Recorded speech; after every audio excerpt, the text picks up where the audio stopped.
Aapki ಅದಾಲತ್ನಲ್ಲಿ film star ಪರಿಣಿತಿ ಚೋಪ್ರಾ ಮತ್ತು ರಾಜ್ಯಸಭೆಯ ಸದಸ್ಯ ರಾಘವ್ ಚಡ್ಡಾ ಅವರ ಮೇಲಿರುವ ಆರೋಪವೆಂದರೆ ಇವರಿಬ್ಬರು ಹಠಮಾರಿಗಳು ಎಂಬುದು. ನೀವಿಬ್ರು ಹೇಗೆ ತಮಾಷೆ ಮಾಡ್ತೀರಿ, ಚೇಷ್ಟೆ ಮಾಡ್ತೀರಿ ಮತ್ತೆ ಹಠಮಾರಿತನ ಮಾಡ್ತೀರಿ ಅನ್ನೋದನ್ನ ಒಂದೊಂದಾಗಿ ಇಬ್ರನ್ನು ಎಕ್ಸ್ಪೋಸ್ ಮಾಡ್ತಾ ಹೋಗ್ತೀನಿ. ಓ ಗಾಡ್ ಸರ್. ನಿಮ್ಮ ಪೇರೆಂಟ್ಸ್ ಪರಿಣಿತಿ ನಿಮ್ಮನ್ನ ಬ್ಯಾಂಕರ್ ಮಾಡ್ಬೇಕು ಅಂತ ಅನ್ಕೊಂಡಿದ್ರು. ಅವರು ಓದೋದಿಕ್ಕೆ ಮ್ಯಾಂಚೆಸ್ಟರ್ಗೆ ಕಳಿಸ್ಕೊಟ್ರು, ಸಾಕಷ್ಟು ಖರ್ಚು ಮಾಡಿದ್ರು. ಮತ್ತೆ ನೀವು ಕಾರಣಗಳನ್ನ ಹೇಳಿ ಅಲ್ಲಿಂದ ವಾಪಸ್ ಬರ್ತೀರಿ, ನನಗೆ ಕೆಲಸ ಸಿಗ್ಲಿಲ್ಲ, ಏನ್ ಮಾಡ್ಲಿ ಅಂತ. ಸರ್ ನಿಜಾನೇ ಇದು. 2009 ನನ್ ಗ್ರಾಜುಯೇಷನ್ ಆಯ್ತು. ಸೊ ಅಫ್ಕೋರ್ಸ್ ನನ್ ಕನ್ಸಿತ್ತು ನಾನು ಇನ್ವೆಸ್ಟ್ಮೆಂಟ್ ಬ್ಯಾಂಕರ್ ಆಗ್ತೀನಿ ಅಂತ. ಆ ವರ್ಷ ರಿಸೆಷನ್ ಇದ್ದಿದ್ರಿಂದ ನನಗೆ ನಿಜವಾಗ್ಲೂ ಜಾಬ್ ಸಿಗ್ಲಿಲ್ಲ ಮತ್ತೆ ವೀಸಾನು ಎಕ್ಸ್ಪೈರ್ ಆಯ್ತು. ನನ್ ಒಳಗೆ ಗಟ್ಸೇ ಇರ್ಲಿಲ್ಲ ನನ್ನ ಅಪ್ಪಂಗೆ ಕಾಲ್ ಮಾಡಿ ಹೇಳೋದಕ್ಕೆ, ನೀವು ನನಗೋಸ್ಕರ 3 ವರ್ಷ ಲೋನ್ ತಗೊಂಡಿದ್ರಿ ಮತ್ತೆ ದುಡ್ಡು ಒಟ್ಟು ಹಾಕಿ ನನ್ನ ಅಲ್ಲಿ ಕಳ್ಸಿದ್ರಲ್ಲ, ಅದನ್ನೆಲ್ಲ ವೇಸ್ಟ್ ಮಾಡಿ ನಾನ್ ವಾಪಸ್ ಮನೆಗ್ ಬರ್ತೀನಿ ಅಂತ. ಸೊ ನಾನ್ ಅವ್ರಿಗೆ ಸುಳ್ಳು ಹೇಳ್ದೆ. ಆಕ್ಚುಲಿ ನನ್ಗೆ ಇಂಡಿಯಾಲಿ ಜಾಬ್ ಸಿಗ್ತಿದೆ, ಅದಕ್ಕೋಸ್ಕರ ನಾನ್ ಬರ್ತಿದ್ದೀನಿ ಅಂತ. ಮತ್ತೆ ನಾನು ನನ್ನ ದೊಡ್ಡಮ್ಮ ಇದ್ದಾರಲ್ಲ ಪ್ರಿಯಾಂಕಾ ಚೋಪ್ರಾ ಅವ್ರ ತಾಯಿ, ನಾನ್ ಅವ್ರಿಗ್ ಫೋನ್ ಮಾಡ್ದೆ. ಆಮೇಲೆ ಅವ್ರಿಗೆ ಹೇಳ್ದೆ ಸೀಕ್ರೆಟ್ ಆಗಿ, ಈ ತರ ಇದೆ, ನನ್ ವೀಸಾ ಎಕ್ಸ್ಪೈರ್ ಆಗಿದೆ, ಅದಕ್ಕೆ ಇಂಡಿಯಾಗ್ ಬರ್ತಿದ್ದೀನಿ. ಅಪ್ಪಂಗ್ ಹೇಳ್ತಾ ಇಲ್ಲ, ನೀವ್ ನನ್ಗೋಸ್ಕರ ಜಾಬ್ ಹುಡುಕಿ ಏನಾದ್ರೂ ಮಾಡಿ ನನ್ನ ಬಚಾವ್ ಮಾಡಿ. ಅವ್ರು ಹೇಳಿದ್ರು ಪರವಾಗಿಲ್ಲ ನೀನ್ ಬಾ ಅಂತ. ಆಮೇಲೆ ನಾನ್ ಬಾಂಬೆಗ್ ಬಂದೆ. ಅಂಡ್ ನೀವು ಇಮ್ಯಾಜಿನ್ ಮಾಡಿ, ಅವ್ರಿಗೆ ಬಾಂಬೆಲಿ ಎಲ್ಲಾರೂ ಗೊತ್ತು, ಆದ್ರೂ ನನ್ಗೆ ಜಾಬೇ ಸಿಗ್ಲಿಲ್ಲ, ಎಲ್ಲೋ ಜಾಬ್ ಸಿಗ್ಲಿಲ್ಲ. ಆಮೇಲೆ ಒಂದಿನ ನನ್ನ ಅಕ್ಕ ಶೂಟಿಂಗ್ ಮಾಡ್ತಾ ಇದ್ಲು. ಅದಕ್ಕೆ ನಾನ್ ಯಶ್ರಾಜ್ ಫಿಲ್ಮ್ಸ್ಗೆ ಹೋದೆ ಶೂಟಿಂಗ್ ನೋಡಕ್ಕೆ. ನಾನ್ ಮೊದಲನೇ ಸಲ ಶೂಟ್ ನೋಡ್ತಿದ್ದೆ. ಪ್ಯಾರ್ ಇಂಪಾಸಿಬಲ್ ಮೂವಿದು ಶೂಟಿಂಗ್ ನಡೀತಿತ್ತು. ಆವಾಗ ನನ್ ತಲೆಗ್ ಬಂತು, ನಾನ್ ಅನ್ಕೊಂಡೆ ಇಲ್ಲಿ ಫಿಲ್ಮ್ಸ್ ಮೇಲೆ ಯಾವ್ದೇ ರಿಸೆಷನ್ ಎಫೆಕ್ಟ್ ಆಗಿರಲ್ಲ, ನಾನ್ ಇಲ್ಲಿ ಅಪ್ಲಿಕೇಶನ್ ಹಾಕ್ತೀನಿ. ಆಮೇಲೆ ನಾನು ಅಲ್ಲಿ ಅಪ್ಲೈ ಮಾಡ್ದೆ, ನನಗ್ ಜಾಬ್ ಸಿಕ್ತು. ಆಮೇಲೆ ಅಪ್ಪಂಗ್ ಫೋನ್ ಮಾಡಿ ಇದೇ ಜಾಬ್ ಸಿಗ್ಬೇಕಿತ್ತು ನನ್ಗೆ ಅಂದೆ. ಸಿಕ್ತು ಅಂತ ಅಂದೆ. ಸೊ ಇಲ್ಲಿ ತನಕ ಅಪ್ಪಂಗೆ ಅಂದ್ರೆ ಇವಾಗ ಗೊತ್ತಿದೆ ಅಪ್ಪಂಗೆ ನಿಜ, ಬಟ್ ಅಪ್ಪಂಗೆ ನಾನ್ ಹೇಳಕ್ಕೆ ಆಗ್ಲಿಲ್ಲ, ಅವ್ರ ಮನ್ಸನ್ನ ಮುರಿಯಕ್ ಇಷ್ಟ ಇರ್ಲಿಲ್ಲ. ಆದ್ರೆ ನಿಮ್ಮ ಮನಸ್ಸಿನಲ್ಲಿ ಆಸೆಗಳಿರ್ಲಿಲ್ವಾ? ನಿಮ್ಮ ಅಕ್ಕ ಪ್ರಿಯಾಂಕಾನ ನೋಡಿ ನಿಮ್ಮಲ್ಲಿ ಆಕಾಂಕ್ಷೆಗಳು ಹುಟ್ಲಿಲ್ವಾ, ನಾನು ಕೂಡ ಸಿನಿಮಾಗ್ ಬರ್ಬೇಕು ಅಂತ? ಎಲ್ಲಾರ್ಗೂ ಇದೆ ಅನ್ಸುತ್ತೆ. ಆಕ್ಚುಲಿ ನಾನ್ ಇಂಡಿಯಾ ಇದಕ್ಕೆ ಬಂದಿದ್ದು. ಸರ್ ನಿಮಗ್ ಗೊತ್ತಾ, ನಾನು ತುಂಬಾ ಓದು ಬರ್ದು ಕಷ್ಟಪಟ್ಟು ಇಂಡಿಯಾಲಿ ಒಳ್ಳೆ ಮಾರ್ಕ್ಸ್ ತಗೊಂಡು ಇದೆಲ್ಲ ಮಾಡಿ ನನ್ ಪ್ಲಾನ್ ಇತ್ತು ನಾನ್ ಬ್ಯಾಂಕರ್ ಆಗ್ತೀನಿ, ಇನ್ವೆಸ್ಟ್ಮೆಂಟ್ ಬ್ಯಾಂಕರ್. ನನಗನ್ಸ್ತಿತ್ತು ಈ ಬಾಲಿವುಡ್ ಅವರು ತುಂಬಾ ಈಸಿ ಕೆಲ್ಸ ಮಾಡ್ತಾರೆ ಅಂತ.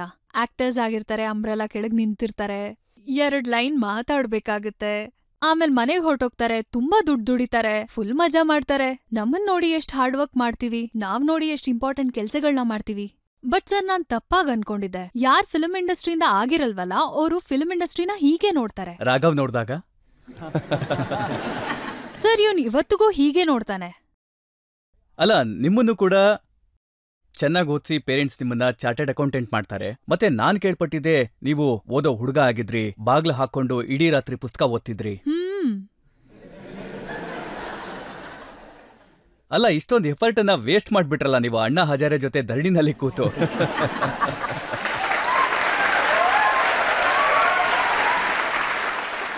ನೋಡಿ ಸರ್, ಅದು ಸತ್ಯ ಏನು ಅಂದ್ರೆ, ನಾನು ಕೂಡ ಇವ್ರ ಹಾಗೇನೆ ಜೀವನದಲ್ಲಿ ಬೇರೆ ಏನೋ ಮಾಡ್ಬೇಕು ಅಂತ ಅನ್ಕೊಂಡಿದ್ದೆ. ನನಗ್ ನೆನಪಿದೆ, ಯಾವಾಗ ನಮ್ ಕ್ಲಾಸ್ ಟೀಚರ್ ನಾವೆಲ್ಲ ಮಕ್ಕಳಿದ್ದಾಗ ನಮ್ಮ ನಿಲ್ಸಿ ಕೇಳ್ತಾ ಇದ್ರು, ನೀವೇನಾಗ್ಬೇಕು ಅನ್ಕೊಂಡಿರಾ ದೊಡ್ಡವರಾದ್ಮೇಲೆ ಅಂತ, ಓದ್ ಮುಗಿದ್ಮೇಲೆ ಏನ್ ಮಾಡ್ತೀರಾ, ಏನ್ ಆಗ್ತೀರಾ ಅಂತ. ನಾನ್ ಯಾವಾಗ್ಲೂ ಹೇಳ್ತಾ ಇದ್ದೆ ನಾನು ಆರ್ಮಿ ಜಾಯ್ನ್ ಆಗ್ತೀನಿ ಅಂತ. ನನ್ನ ಫ್ಯಾಮಿಲಿ ಅಂತ ಬಂದಾಗ ತುಂಬಾ ಜನ ಆರ್ಮಿಲಿ ಕೆಲಸ ಮಾಡಿದ್ದಾರೆ. ಯಾವಾಗ್ಲೂ ನಾನು ಹೇಳ್ತಿದ್ದೆ ಇಂಡಿಯನ್ ಆರ್ಮಿ ಜಾಯ್ನ್ ಆಗ್ತೀನಿ ಅಂತ. ಕೊನೆಗೂ ಆ ಕನ್ಸು ನನ್ಸಾಗ್ಲೇ ಇಲ್ಲ. ಆದ್ರೆ ಚಾರ್ಟರ್ಡ್ ಅಕೌಂಟೆಂಟ್ ಆಗಿ ಮುಂದುವರೆದೆ. ಆಮೇಲೆ ಸ್ವಲ್ಪ ಜೀವನದ ಒಂದಷ್ಟು ಬದಲಾವಣೆಗಳಾಯ್ತು. ಒಂದು ಅಣ್ಣಾ ಹಜಾರೆ ಆಂದೋಲನ ಶುರುವಾಯ್ತು ಈ ಕರಪ್ಷನ್ಗಳ ಬಗ್ಗೆ. ಒಬ್ಬ ಸಾಧಾರಣ ಮನುಷ್ಯ ಬಂದು ರಾಜಕೀಯಕ್ಕೆ ಬಂದ ಹಾಗೆ ನಾನು ಕೂಡ ಹೋದೆ ಅದರಲ್ಲಿ ಜಾಯಿನ್ ಆಗೋದಕ್ಕೆ. ಆಗ ಒಂದು ಪಕ್ಷನೇ ಆಗೋಯ್ತು. ನಾನು ಆ ಪಾರ್ಟಿಯ ಫೌಂಡಿಂಗ್ ಮೆಂಬರ್ ಆಗ್ಬಿಟ್ಟೆ. ಹಾಗೆ ಎಲ್ಲ ಮುಂದುವರಿತು. ಈಗ ನಾನು ನಿಜ ಹೇಳಬೇಕು ಅಂದ್ರೆ, ನಾನು ರಾಜಕೀಯನ ಆಯ್ಕೆ ಮಾಡ್ಲೇ ಇಲ್ಲ, ರಾಜಕೀಯನ ನನ್ನ ಆಯ್ಕೆ ಮಾಡ್ಕೊಂಡಿದ್ದು ಅಂತ ಹೇಳೋದಕ್ಕೆ ನಾನು ಇಷ್ಟಪಡ್ತೀನಿ. ಮತ್ತೆ ನೋಡಿ, ನಿಮ್ಮ ತುಂಬಾ ಜನ ಸ್ನೇಹಿತರು ನಿಮ್ ಜೊತೆ ಸ್ಕೂಲ್ನಲ್ಲಿದ್ದವರು, ಕಾಲೇಜ್ನಲ್ಲಿದ್ದವರು, ಅವ್ರು ನನಗೆ ತುಂಬಾ ಚೆನ್ನಾಗಿ ಗೊತ್ತಿದ್ದಾರೆ. ಅವ್ರು ಹೇಳ್ತಾರೆ ನಾವೆಲ್ಲರೂ 6-7 ಫಿಗರ್ಸ್ ಇರುವಂತ ಸ್ಯಾಲ್ರಿನ ತಗೋತಾ ಇದೀವಿ. ಮತ್ತೆ ಇವ್ರು ನೋಡಿ ರಸ್ತೆನಲ್ಲಿ ಧರಣಿ ಮಾಡ್ತಿದ್ದಾರೆ. ಸರ್ ನೋಡಿ, ತುಂಬಾ ಜನಗಳಿಗೆ ಡೌಟ್ ಇದೆ. ಕೆಲವರಿಗೆ ಬೇರೆ ಕಡೆ ಕೆಲಸ ಮಾಡೋದ್ರಿಂದ ನೆಮ್ಮದಿ ಸಿಗುತ್ತೆ, ಇನ್ ಕೆಲವರು 7-8 ಡಿಜಿಟ್ ಸ್ಯಾಲರಿ ತಗೊಂಡು ಇನ್ನೂ ಆರಾಮಾಗಿದ್ದಾರೆ. ಕೆಲವರಿಗೆ ಹೆಸರು ಬೇಕು, ಕೆಲವರು ಸಂಪಾದನೆ. ನನಗ್ ಸ್ಯಾಟಿಸ್ಫ್ಯಾಕ್ಷನ್ ಅಂತ ಬಂದ್ರೆ ನಾನ್ ಮಾಡೋ ಕೆಲ್ಸದಲ್ಲಿ ನನಗೆ ಸಿಗುತ್ತೆ. ನೋಡಿ, ಈ ರಾಜಕೀಯ ಅನ್ನೋದು ಯಾವ ರೀತಿಯಾದ ಒಂದು ಮಾರ್ಗ ಅಂದ್ರೆ, ನೋಡಿ ಇಲ್ಲಿ ನೀವು ಹೋಗ್ತಾ ಹೋಗ್ತಾ 1000 ಲಕ್ಷ ಕೋಟಿ ಜನರ ಜೀವನನ ನೀವು ಬದಲಾಯಿಸಬಹುದು. ಅದ್ರಲ್ಲೊಂದು ಸ್ಯಾಟಿಸ್ಫ್ಯಾಕ್ಷನ್ ಸಿಗುತ್ತೆ. ಅದು ಎಲ್ಲದಕ್ಕಿಂತ ಮೇಲಿರುತ್ತೆ. ಹಣ ಮತ್ತೆ ಲೆವೆಲ್ ಯಾರು ಬೇಕಾದ್ರೂ ಸಂಪಾದನೆ ಮಾಡ್ಬೋದು. ಆದ್ರೆ ನಿಮ್ ಮಮ್ಮಿ ಹೇಳಿದ್ರಲ್ವಾ ಎಲೆಕ್ಷನ್ ನಿಲ್ಬೇಡಿ ಅಂತ.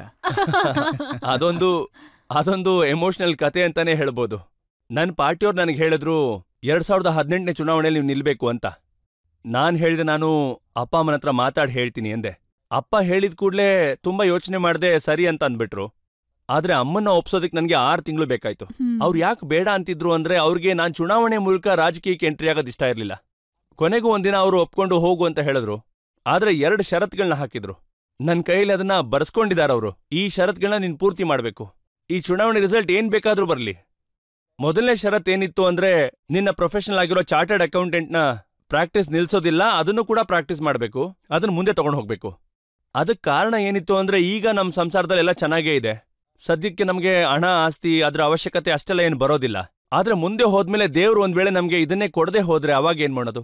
ಅವಾಗ ಹಣದ ಅವಶ್ಯಕತೆ ನಮಗ್ ಬಂದ್ರೆ, ರಾಜಕೀಯದಿಂದ ನೀನ್ ಸಂಪಾದನೆನ ಮಾಡಬಾರ್ದು. ಹಣ ಏನಿದ್ರು ನೀನ್ CA ಪ್ರೊಫೆಷನ್ ಇಂದ ಮಾಡ್ಬೇಕು. ಮತ್ತೆ ಎರಡನೇ ಷರತ್ ಏನಿತ್ತು ಅಂದ್ರೆ, ಎರಡನೇ ಷರತ್ ನನ್ನಿಂದ ಏನ್ ಅವ್ರು ಬರ್ಸ್ಕೊಂಡ್ರು ಅಂತಂದ್ರೆ, ನಿನಗ್ ವಯಸ್ಸಾಗಿದೆ, ನಿನಗ್ ಮದ್ವೆ ಮಾಡ್ಕೋಬೇಕು, ನೋಡು ಚುನಾವಣೆಯಲ್ಲಿ ರಿಸಲ್ಟ್ ಏನ್ ಬೇಕಾದ್ರೂ ಬರ್ಲಿ, ಬಟ್ ನೀನ್ ಮದ್ವೆ ಆಗ್ಬೇಕು ಅಂತ ಬರ್ಸ್ಕೊಂಡ್ರು ನನ್ನ ಕೈಯಲ್ಲಿ. ಈ 2 ಷರತ್ಗಳನ್ನ ನಾನು ಪೂರ್ತಿ ಮಾಡಿದ್ದೀನಿ. ಮಾತನ್ನ ಕೇಳಿಲ್ಲ, ಎಲೆಕ್ಷನ್ ನಿಂತ್ರು, ರಾಜಕೀಯಕ್ಕೆ ಬಂದ್ರು. ಈಗ ನೀವಾದ್ರೂ ಅರ್ಥ ಮಾಡಿಸ್ತೀರಾ? ಯಾಕಂದ್ರೆ ಇವರ ಪಾರ್ಟಿಯ ಎಲ್ಲಾ ನಾಯಕರು ಒಬ್ಬೊಬ್ಬರಾಗಿ ಜೈಲಿಗೆ ಹೋಗ್ತಾ ಇದಾರೆ. ಈಗ್ಲಾದ್ರೂ ಅರ್ಥ ಮಾಡ್ಸಿ ಅಲ್ಲಪ್ಪ. ಇದೆಲ್ಲ ಬೇಕಾ?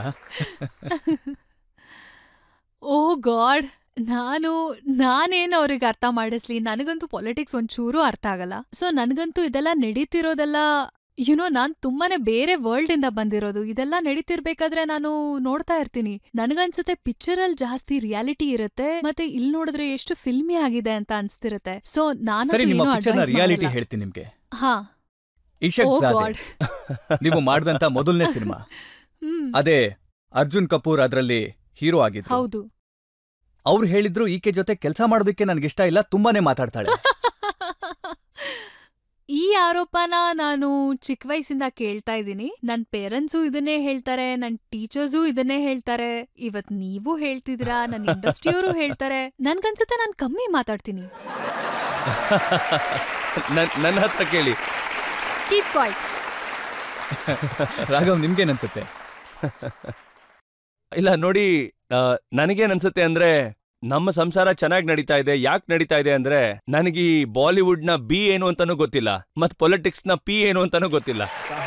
ಸೊ ನನ್ ಗಾಡಿ ಈಗ ಆರಾಮಾಗಿ ಹೋಗ್ತಾ ಇದೆ. ಯಾಕೆ ಚೆನ್ನಾಗಿ ನಡೀತಾ ಇದೆ ಅಂತಂದ್ರೆ ಈಕೆ ಮಾತಾಡ್ತಾರೆ, ನೀವು ಸುಮ್ಮನೆ ಇರ್ತೀರಿ, ಹಾಗೆ ಅನ್ಕೊಳ್ಳಿ. ಸೇನಾ that I don't talk much. But ನನಗೆ ಇವ್ರ ವಾಯ್ಸ್ ಅಂದ್ರೆ ತುಂಬಾ ಇಷ್ಟ ಆಗತ್ತೆ. ಇವ್ರು ಎಷ್ಟೇ ಹೇಳಿದ್ರು ಕೂಡ ನಾನು ಅದನ್ನ ಖುಷಿಯಾಗಿ ಕೇಳಿಸ್ಕೋತೀನಿ ಅನ್ಕೊಳ್ಳಿ. ಹೇಗೆ ಇವ್ರ ಜೊತೆಗೆ ಅರ್ಜುನ್ ಕಪೂರ್ ಕೆಲಸ ಮಾಡೋದಕ್ಕೆ ಇಷ್ಟ ಇಲ್ಲ ಅಂತ ಹೇಳಿದ್ರು, ಹಾಗೆ ರಾಜಕೀಯದಲ್ಲಿ ನಿಮ್ಗೂ ಕೂಡ ಅಂಥದ್ದೇ ಜನಗಳು ಸಿಗ್ತಾರಾ? ನಾವು ರಾಘವ್ ಚಡ್ಡಾ ಜೊತೆ ಕೆಲಸ ಮಾಡಲ್ಲ ಅನ್ನೋರು ಸಿಗ್ತಾರೆ ಸರ್, ತುಂಬಾ ಜನ ಸಿಗ್ತಾರೆ. ನಮ್ಮ ಸಂಸದ ಭವನದಲ್ಲೇ ಸಿಗ್ತಾರೆ, ಬೇರೆ ಪಾರ್ಟಿಲ್ ಕೂಡ ಸಿಗ್ತಾರೆ, ನಮ್ ಪಾರ್ಟಿಲೇ ಇರೋರು ಇದ್ದಾರೆ. ಸೊ ಅಂತವ್ರು ಸಿಗೋದು ತುಂಬಾನೇ ಕಾಮನ್ ಅನ್ಕೊ. ಹರಿಯಾಣದಲ್ಲಿ ರಾಹುಲ್ ಗಾಂಧಿ ಸಿಕ್ರಲ್ಲ ಹಾಗೆ. ನೀವು ಸಾಕಷ್ಟು ಪ್ರಯತ್ನ ಪಟ್ಟ ಮೇಲೂ ಕೂಡ ಅವರು ರಾಜಿ ಮಾಡ್ಕೊಳ್ಳಿಲ್ಲ. ವೆಲ್, ನನಗೇನ್ ಅನ್ಸುತ್ತೆ ಅಂತಂದ್ರೆ, ರಾಹುಲ್ ಗಾಂಧಿಜಿನೂ ಅನ್ಕೋತಿದ್ರು ಹರಿಯಾಣದಲ್ಲಿ ಕೂಡ ಮೈತ್ರಿ ಆಗ್ಲಿ ಅಂತ. ನಾನು ಕೂಡ ಅವ್ರ ಜೊತೆ ಕೆಲವು ಸತಿ ಮಾತು ಕೂಡ ಆಡಿದ್ದೀನಿ. ನಮ್ಮ ನಾಯಕರಾದಂತ ಅರವಿಂದ್ ಕೇಜ್ರಿವಾಲ್ ಇಲ್ದೇ ಇದ್ದಾಗ ನಾನು ಅವ್ರ ಬದಲು ಮಾತಾಡಿದ್ದೀನಿ. ನನಗೆ ಈ ಚರ್ಚೆ ಮಾಡುವಂತ ಒಂದು ಅವಕಾಶನ ಅವ್ರು ನನಗೆ ಕೊಟ್ಟಿದ್ರು. ಬಟ್ ಅವ್ರ ಪಾರ್ಟಿದು ಈ ಲೋಕಲ್ ಯೂನಿಟ್ ಅಂತ ಏನಿತ್ತು, ಅವ್ರಗಳ ಯೋಚನೆ ಮತ್ತೆ ಅವರ ಭಾವನೆ ಹೇಗಿತ್ತು ಅಂದ್ರೆ, ಮೈತ್ರಿನೇ ಮಾಡದೆ ಅವರು ನಾವು ಚುನಾವಣೆನ ಗೆಲ್ಲಬೇಕು ಅನ್ನೋದು. ಆದ್ರೆ ಅವರು ಚುನಾವಣೆಗೆ ನಿಂತ್ಕೊಳ್ಳೇ ಇಲ್ಲ. हमारी आरज़ू का ख्याल रखते तो कुछ और बात होती, हमारी हसरत की फिक्र होती तो कुछ और बात होती. आज वो भी पछता रहा होगा मेरा साथ छोड़कर, अगर साथ साथ चलते तो कुछ और बात होती. ತುಂಬಾ ಚೆನ್ನಾಗಿ ಹೇಳಿದೆ. ಅವ್ರ ಜೊತೆ ಆಗ್ಲಿಲ್ಲ, ಆದ್ರೆ ಪರಿಣಿತಿ ನಿಮ್ಗೆ ಜೊತೆ ಆದ್ರು. ಸರ್, ನಾವು ಜೊತೆಗೆ ಹೋಗ್ತಾ ಇದೀವಿ, ಹೋಗ್ತಾನೆ ಇರ್ತೀವಿ ಕೂಡ. ನಮ್ಮ ಮೈತ್ರಿ ಆಗೋಗಿದೆ. We are happily married. She is happy and I'm married. You just keep quiet. ಇವನ್ ಹೆಂಗ್ ಹೇಳ್ತಾನಲ್ಲ, ರಾಜಕೀಯ ಹ್ಯಾಪನ್ ಟು ಮೀ, ಹಾಗೆ ನನ್ಗೆ ಬಾಲಿವುಡ್ ಹ್ಯಾಪನ್ ಟು ಮೀ. ನಾನ್ ನಿಜವಾಗ್ಲೂ ಏನೆಲ್ಲ ಕಲ್ತಿದ್ದೀನಲ್ಲ, ಅದು ನಾನು ಸೆಟ್ಗ್ ಹೋಗಕ್ ಶುರು ಮಾಡ್ದಾಗ ಲಿಟ್ರಲಿ ಡೇ ನೀವ್ set ಅನ್ನ ಅಲ್ಲಿಂದ ಹೇಗ್ ನಾನ್ ಕಲ್ತ್ಕೊಂಡ್ರಿ? ಕಲಿಯಕ್ ಶುರು ಅದನ್ನಾದ್ರೂ ಮಾಡ್ದೆ. ಓಹ್ ಸರ್, ಇದು ತುಂಬಾ ಮಜ್ವಾದ್ ಸ್ಟೋರಿ. ಏನ್ ಗೊತ್ತಾ, ಒಂದ್ ವಿಷಯ ಹೇಳ್ತೀನಿ. ನನ್ ಹೆಸರಿದ್ಯಲ್ಲ ಪರಿಣೀತಿ. ಪರಿಣೀತಿ ಮೀನಿಂಗ್ ಏನು ಅಂದ್ರೆ ಡೆಸ್ಟಿನಿ. ಮತ್ತೆ ನಾನು ಯಾವಾಗ ಹುಟ್ಟಿದ್ನಲ್ಲ ಆವಾಗ ತುಂಬಾ ದಿನಗಳು ನನ್ಗೆ ಹೆಸರೇ ಇಟ್ಟಿರ್ಲಿಲ್ಲ. ಸೊ ಯಾವ್ದೋ ಪಂಡಿತ್ರು ಹೇಳಿರ್ತಾರೆ, ಆ ಟೈಮಲ್ಲಿ ನಂಬ್ತಿದ್ರೇನೋ, ಇವಾಗ್ಲೂ ನಂಬ್ತಾರೆ, ಪ ಇಂದ ಏನಾದ್ರೂ ಹೆಸರಿಡಿ ಅಂತ. ಅಪ್ಪ ಅಮ್ಮಂಗೆ ಹೇಳಿದ್ರು. ಪ ಇಂದ ಅವರಿಗೆ ಯಾವ ಹೆಸರು ಇಷ್ಟನೇ ಆಗ್ತಿರ್ಲಿಲ್ಲ. ಹಾಗೆ ತುಂಬಾ ಪ್ರಿಯಾಂಕಾ ಅಂತ ಮೊದ್ಲೇ ಇಟ್ಬಿಟ್ಟಿದ್ರು. ಕರೆಕ್ಟ್, ಅದ್ ಯೂಸ್ ಆಗೋಗಿತ್ತು. ಸೊ ಅವರು ತುಂಬಾ ದಿನಗಳು ಯೋಚನೆಯಲ್ಲೇ ಕೇಳಿದ್ರು ಏನ್ ಹೆಸರಿಡೋದು ಅಂತ. ಸೊ ಒಂದಿನ ಅವರು ಪಿಕ್ಚರ್ ನೋಡ್ತಾ ಇದ್ರು, ಅದ್ರಲ್ಲಿತ್ತು ಯಾವ್ದು ಪರಿಣೀತಿ ಇಲ್ಲ ಅಂತ. ಸೊ ಅವ್ರು ಅನ್ಕೊಂಡ್ರು ಪರಿಣೀತಿ ಅಂದ್ರೇನು. ಆವಾಗ ಅವರು ಇಲ್ಲಿ ಕೇಳಿದ್ರು, ಆವಾಗ ಗೊತ್ತಾಯ್ತು ಇದ್ರ ಮೀನಿಂಗ್ ಡೆಸ್ಟಿನಿ. ಸೊ ಇವತ್ತಿನ ದಿನ ತನಕ ಅಮ್ಮ ಹೇಳ್ತಾರೆ, ನಿನ್ ಡೆಸ್ಟಿನಿಯಲ್ಲಿತ್ತು ಪಿಕ್ಚರ್ ಅಲ್ಲಿ ಆಕ್ಟ್ ಮಾಡೋದು. ನಾವ್ ಪಿಕ್ಚರ್ನ ನೋಡ್ ಆದ್ಮೇಲೆ ನಿನ್ ಹೆಸರಿಟ್ಟಿದ್ದು, ಇಲ್ಲಾಂದ್ರೆ ನಾವು ಎಷ್ಟೋ ವಾರಗಳು ಹುಡುಕ್ತಾನೆ ಇರ್ತಿದ್ವಿ. So it was my destiny.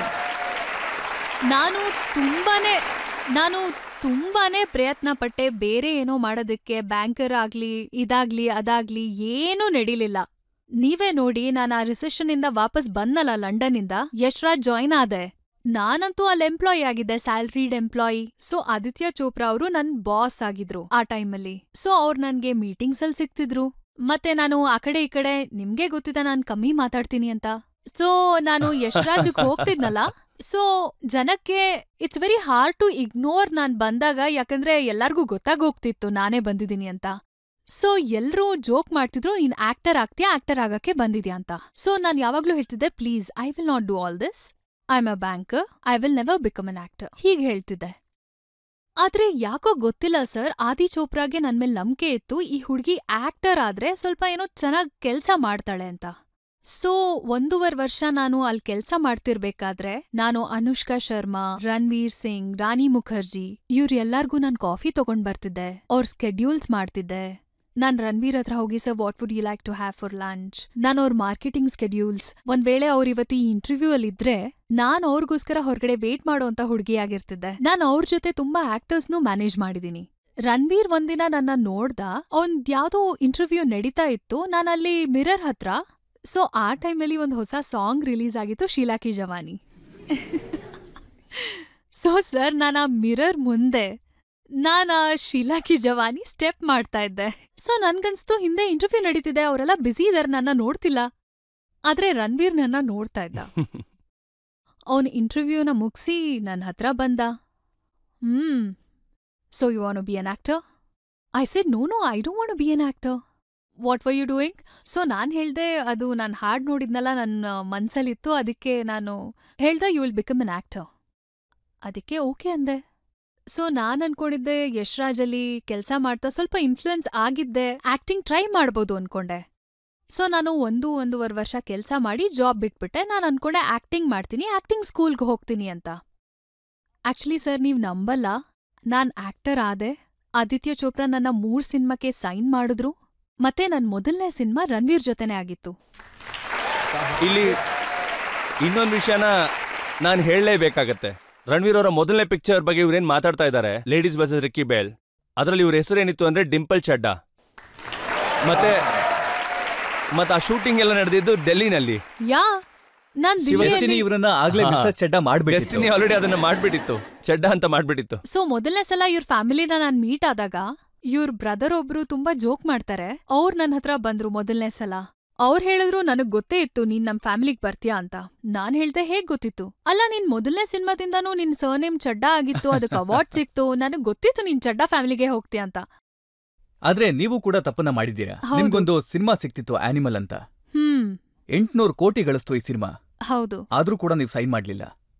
Sir, actually ನಿಜ ಹೇಳ್ಬೇಕು ಅಂದ್ರೆ, ದೇವ್ರು ನನ್ಗೆ ಏನೋ ಒಳ್ಳೇದೇ ಮಾಡ್ತಿದ್ದ ಅನ್ಸುತ್ತೆ. ಆ ಫಿಲ್ಮ್ ನಾನ್ ಮಾಡ್ಬೇಕಿತ್ತು, ಆಲ್ಮೋಸ್ಟ್ ಎಲ್ಲ ವರ್ಕೌಟ್ ಆಗೇ ಹೋಗಿತ್ತು. ಆದ್ರೆ ಸೇಮ್ ಅದೇ ಡೇಟ್ಸ್ಗೆನೆ ನನ್ಗೆ ಚಮ್ಕೀಲಾ ಆಫರ್ ಆಯ್ತು. ಸೊ ಅದ್ರಲ್ಲಿ ನಾನು ಎಷ್ಟೊಂದ್ ಸಾಂಗ್ಸ್ ಹಾಡ್ಬೇಕಿತ್ತು. ರೆಹಮಾನ್ ಸರ್ ಇದ್ರು, Imtiaz Ali was my dream director. ನನ್ಗೆ ಎಷ್ಟೊಂದೆಲ್ಲ ಮಾಡಕ್ ಸಿಕ್ತಿತ್ತು. ಅದಕ್ಕೆ ನಾನು ಇನ್ಸ್ಟೆಡ್ ಆಫ್ ದಾಟ್ ನಾನ್ ಚಮ್ಕೀಲಾ ಮಾಡ್ದೆ. ಅದಕ್ಕೆ ನನಗ್ ಪ್ರೀತಿ, ರೆಕಗ್ನಿಷನ್ ಮತ್ತೆ ನಾಮಿನೇಷನ್ ನನ್ಗೆ ಚಮ್ಕೀಲಾ ಇಂದ ಸಿಕ್ತಲ್ಲ. I don't think I can regret it. Okay ನೋಡಿ, ನೀವಂತೂ ಚಾರ್ಟರ್ಡ್ ಅಕೌಂಟೆಂಟ್. ಈಗ ನೀವ್ ಹೇಳಿ, ಅಕೌಂಟಿಂಗ್ ಲೆಕ್ಕಾಚಾರದಲ್ಲಿ ಇವ್ರು ಮಾಡಿದ್ ಸರಿನಾ ತಪ್ಪಾ? ಸರ್, ನಾನು ಅಕೌಂಟೆನ್ಸಿ ಲೆಕ್ಕಾಚಾರ ಅಲ್ಲ, ಮನ್ಸಿನ ಲೆಕ್ಕಾಚಾರದಿಂದ ಹೇಳ್ತಾ ಇದ್ದೀನಿ. ಇವ್ರು ಒಂದ್ ವೇಳೆ ಚಮ್ಕೀಲಾ ಸೈನ್ ಮಾಡದೆ ಹೋಗಿದ್ದಿದ್ರೆ ಮೇ ಬಿ ನಾವು ಭೇಟಿ ಆಗ್ತಾನೆ ಇರ್ಲಿಲ್ಲ.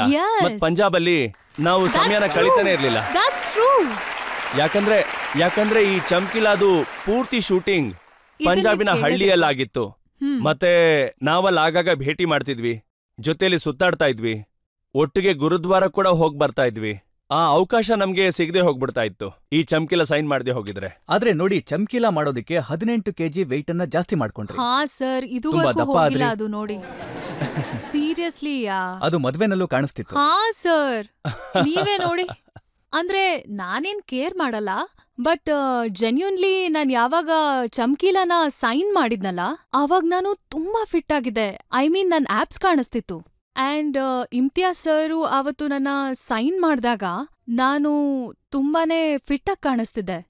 ಅವಾಗ ಸರ್ ಹೇಳಿದ್ರು, ನೀನ್ ಆಕ್ಟಿಂಗ್ ಏನೋ ಮಾಡ್ಬಿಡ್ತ್ಯಾ, ಆದ್ರೆ ನೀನು ಅಮರ್ಜೋತ್ ತರ ಕಾಣಿಸ್ತಿಲ್ಲ. ಆವಾಗ ನನ್ಗೆ ಆಲ್ಮೋಸ್ಟ್ ಹೆದರಿಕೆನೂ ಆಯ್ತು ಮತ್ತೆ ಮೋಟಿವೇಶನ್ ಬಂತು, ಈ ಪಿಕ್ಚರ್ನ ನಾನು ಕಳ್ಕೊಳಕ್ಕಾಗಲ್ಲ ಅಂತ. ಸೊ ನಾನಂದೆ, ಸರ್ ನೀವ್ ನನ್ಗೆ 2 ತಿಂಗಳು ಕೊಡಿ, ನಾನ್ ಅವ್ರ ತರ ಕಾಣಿಸ್ತೀನಿ. ಆವತ್ತಿಂದ ನಾನು ಪಿಜ್ಜಾ ಮತ್ತೆ ಪರಾಟಾನ ಸ್ಟಾರ್ಟ್ ಮಾಡಿದ್ನಲ್ಲ, ಆ ಟೈಮಲ್ಲಿ ನಾನ್ ಶುರು ಮಾಡಿದಾಗ ಜೆನ್ಯೂನ್ಲಿ ನಾನ್ ತುಂಬಾ ಹ್ಯಾಪಿ ಆಗಿದ್ದೆ. ಯಾಕಂದ್ರೆ ಫೈನಲಿ ಚಮ್ಕೀಲಾಲಿ ನಾನ್ ತುಂಬಾ ಚೆನ್ನಾಗಿ ನೋಡಿ, ಇವ್ರಿಗಂತೂ ಮೋಟಿವೇಶನ್ ಸಿಕ್ತು. ಮತ್ತೆ ನಿಮ್ಗೆ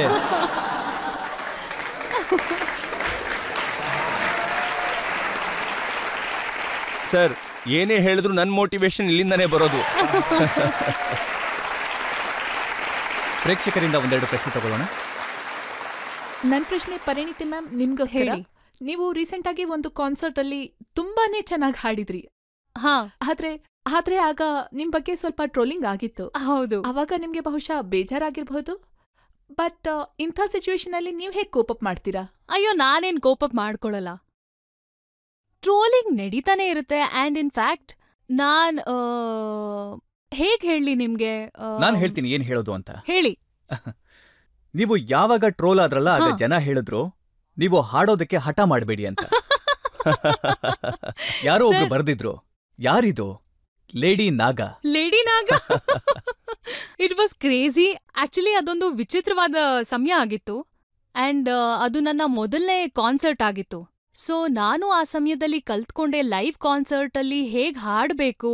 ಯಾಕಂದ್ರೆ ನಿಮ್ಗ್ ಹಾಡೋ ತನಕ ಅರ್ಥ ಆಗಲ್ಲ. ಸೊ ನನಗ್ ರಿಯಲೈಸ್ ಆಯ್ತು what goes behind live singing. So of course ಅದ್ರಲ್ಲಿ ಹಿಟ್ಸ್ ಅಂಡ್ ಟ್ರಯಲ್ಸ್ ಅಂಡ್ ನನ್ ಕರಿಯರ್ ಕತೆನೇ ಇದಾಗಿದೆ. ನಾನ್ ಎಷ್ಟೆಲ್ಲ ತಪ್ಪು ಮಾಡಿದೀನಲ್ಲ, ದಪ್ಪ, ಸಣ್ಣ, ಹಿಟ್, ಫ್ಲಾಪ್, ಅದೆಲ್ಲ ನಿಮ್ಗಳ್ ಮುಂದೆನೆ ಮಾಡಿದೀನಿ. ನೀವ್ಗಳೇ ನನ್ನ ತಿದ್ದಿದೀರಾ ಮತ್ತೆ ನೀವ್ಗಳೇ ನನ್ಗೆ ಸಪೋರ್ಟ್ ಮಾಡಿದೀರಾ. ಸೊ ಟ್ರೋಲಿಂಗ್ ನನ್ಗೆ and the good thing was sir, ಅಲ್ಲಿ ಎಷ್ಟು ಜನ ಸಿಂಗರ್ಸ್ ಇದ್ರಲ್ಲ, ಪ್ರೊಫೆಷನಲ್ ಸಿಂಗರ್ಸ್ ಆಗಿದ್ದವರು, they came forward and they wrote. Music studio owners ಆಗಿದ್ರಲ್ಲ, ಅವ್ರು ಬಂದು ನನ್ ಬಗ್ಗೆ ಬರೆದ್ರು. ಹೇಳಿದ್ರು ಯಾವ ವಿಷಯಕ್ಕೆ ಟ್ರೋಲಿಂಗ್ ಆಗ್ತಿದೆ, ಯಾಕೆ ಆಗ್ತಿದೆ ಅಂತ ನನಗ್ ಗೊತ್ತಿಲ್ಲ. Because for the first concert it was amazing. Having said that, ನನ್ ನೆಕ್ಸ್ಟ್ ಕಾನ್ಸರ್ಟ್ ಚೆನ್ನಾಗಾಗುತ್ತೆ, ಡೋಂಟ್ ವರಿ. ಮ್ಯಾಮ್, ನಿಮ್ ತುಂಬಾ ಚೆನ್ನಾಗಿ ಹಾಡ್ತೀರಾ. ಮ್ಯಾಮ್, ನೀವ್ ಫಿಲ್ಮ್ ಇಂಡಸ್ಟ್ರಿಗೂ ತುಂಬಾ ಜಾಸ್ತಿ ಹಾಡ್ ಕೊಟ್ಟಿದ್ದೀರಾ. ನೀವು ನಿಮ್ ಮದ್ವೆನಲ್ಲಿ ಸರ್ಗೋಸ್ಕರ ಒಂದ್ ಹಾಡ್ ಹಾಡಿದ್ರಿ, ಒರೇ ಪ್ರಿಯಾ. ಮ್ಯಾಮ್, ನನ್ಗೋಸ್ಕರ ಇಟ್ಸ್ ಅ ಹಂಬಲ್ ರಿಕ್ವೆಸ್ಟ್, ಆ ಹಾಡ್ನ ಹಾಡ್ತೀರಾ ಪ್ಲೀಸ್?